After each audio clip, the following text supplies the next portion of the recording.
General कमर बाजवा की मेहरबानी से वजीर आजम बनने वाले इमरान खान आज साबिक आर्मी चीफ पर अपनी हुकूमत गिराने की साजिश करने का इल्ज़ाम तो आयद करते हैं, लेकिन वो इक़्तिदार में वापसी के लिए भी इसी इस्टेब्लिशमेंट की जानिब ही देख रहे हैं और इसीलिए इसका सियासी किरदार ख़त्म करने की मुखालफत करते हैं। अपने ताज़ा सियासी तजज़िये में मज़हर अब्बास कहते हैं कि ISI के साबिक सरबराह जनरल हमीद गुल ने एक इंटरव्यू में एतराफ़ किया था कि फ़ौज की सियासत में मुदाखलत की इब्तिदा जनरल अय्यूब खान के दौर से शुरू हुई।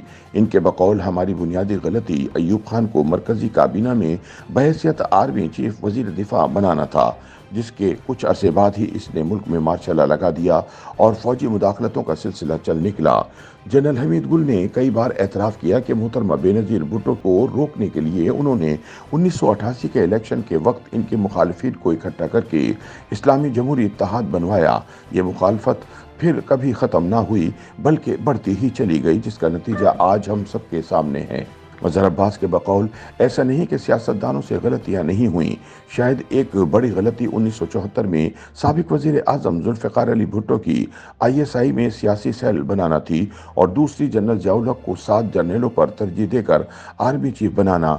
ऐसी गलतियाँ बाद में नवाज शरीफ और ख़ुद इमरान खान से भी हुईं, जिन्होंने पहले जनरल कमर बाजवा को आर्मी चीफ बनाया और फिर तौसी भी दे डाली। 1990 के इलेक्शन में बेनज़ीर भुट्टो को हराने के लिए इनके मुखालिफ सियासतदानों में फंड्स तकसीम करने के केस में कई साल बाद सुप्रीम कोर्ट में ये जवाब तो जमा कराया गया कि अब सियासी सेल बंद कर दिया गया है, मगर बाद के वाक़यात कुछ और बताते हैं। अगर सेल बंद भी कर दिया गया था तो कम अज़ कम ISI की मुदाखलत बंद ना हुई, चुनाचे सियासी जमातें बनाने और तोड़ने का अमल जारी रहा। मज़हर अब्बास कहते हैं कि इस वक्त दो साबिक वज़राए आज़म नवाज शरीफ और इमरान की बुनियादी तनकीद का हदफ साबिक जनरल बाजवा है, गो कि वो इन्हीं दोनों के तुफ़ैल ना सिर्फ इस ओहदे पर फाइज रहे बल्कि 3 साल की तौसी भी ली। अब पता नहीं कि मौला अली का कौल यहाँ सादिक आता है कि नहीं कि जिस पर एहसान करो इसके शर से बचो। अभी हमने सिर्फ 2 फरीक़ों को सुना है और इंतज़ार है कि जनरल बाजवा कब अपनी ज़बान खोलेंगे और तीनों में कौन सच बोल रहा है और कौन हक़ाइक़ को मस्ख़ कर रहा है, इसके लिए थोड़ा इंतज़ार करना पड़ेगा। तारीख़ बहुत बेरहम होती है, आप जितना भी सच को दबाना चाहें, वक्त आने पर हक़ाइक़ सामने आ ही जाते हैं। 2013 से 2022 तक 2 आम इंतख़ाबात के दौरान जो वाक़यात सामने आए, इनमें मुदाखलत तो बहरहाल नज़र आती है, वरना 2008 के बाद जमहूरी सफ़र का आगाज़ हुआ था। इसके नतीजे में हमारी तारीख़ में पहली बार किसी हुकूमत ने अपनी आइनी मुद्दत पूरी की और इलेक्शन के बाद पुरअमन अंदाज में इक़्तिदार की मुंतक़ली हुई। इसके अलावा पहली बार सदर पाकिस्तान ने भी अपने 5 साल मुकम्मल होने पर ये ओहदा आने वाले मुंतखब सदर के हवाले किया, मगर बदकिस्मती से इस सारे अमल के लिए जो पीपल्स पार्टी और नून लीग के मिसाक़ जमहूरियत का हिस्सा था, साबिक़ वज़ीर आज़म बेनज़ीर भुट्टो की शहादत की सूरत में एक बड़ी कुर्बानी देना पड़ी। इन्हीं बरसों में इमरान खान एक बड़े अपोजिशन लीडर के तौर पर सामने आए और 30 अक्टूबर 2011 को मीनार पाकिस्तान पर एक तारीखी जलसा करके दोनों बड़ी जमातों मुस्लिम लीग नून और PPP के मुकाबले में तीसरी सियासी क़ुव्वत बनकर उभरे। इन्हें 2013 के इलेक्शन में खैबर पख्तूनख्वा में बड़ी कामयाबी मिली, ताहम पंजाब और दीगर सूबों में इतनी नशस्तें इन्हें ना मिल सकीं कि वो मरकज़ में हुकूमत बना पाते। इमरान ने पंजाब के 4 हलकों में धांधली का इल्ज़ाम लगाया और इन्हें खोलने का मुतालबा किया। नवाज शरीफ अगर ये मुतालबा मानकर इन हलकों में दोबारा इलेक्शन करवा देते तो जमहूरी कल्चर को फ़ायदा होता। इसके बाद होने वाले वाक़यात ने बहुत से सवालात और पसे पर्दा किरदारों के बारे में शकूक व शुबहात पैदा किए, जिनमें ख़ास तौर पर जनरल शुजा पाशा का नाम आता है। जब अपने 2014 के धरने के नतीजे में तब के आर्मी चीफ जनरल राहिल शरीफ ने इमरान से मुलाकात की तो इनका नवाज शरीफ को हटाने और नए इंतखाबात कराने का मुतालबा रद्द कर दिया गया, लेकिन इनकी उम्मीदें तब दोबारा बन गईं जब जनरल राहिल शरीफ और नवाज शरीफ की एक तवील मुलाकात वज़ीर आज़म हाउस में हुई।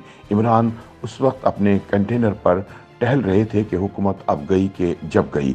मज़हर अब्बास के बकौल इस मुलाकात का अहवाल बताते हुए मुझे तब के वज़ीर दाखिला चौधरी निसार ने बताया कि वज़ीर आज़म नवाज शरीफ ने बहुत से हाजिर सर्विस अफसरों की अपनी फैमिलियों के साथ धरने में शिरकत पर सवालात उठाए थे।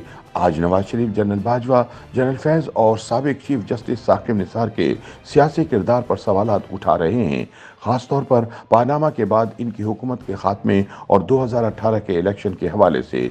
दूसरी तरफ इमरान भी जनरल बाजवा और इस्टेब्लिशमेंट को अपने खिलाफ अदम एतमाद की तहरीक की कामयाबी का जिम्मेदार करार देते हैं, मगर फ़र्क ये है कि वो इस्टेब्लिशमेंट के सियासी किरदार को मुकम्मल तौर पर ख़त्म करने के हक़ में नहीं, बल्कि वो तो ISI के किरदार को भी एहतिसाब के हवाले से बरकरार रखना चाहते हैं। यही बुनियादी तज़ाद है, क्योंकि एक तरफ ये कहा जाता है कि जनरल बाजवा ने नैब को अपने कंट्रोल में रखा और नवाज शरीफ को नाअहल करवाने में भी उनका किरदार है, तो दूसरी तरफ वो ये भी जानते हैं कि ISI का सियासी किरदार बरकरार है।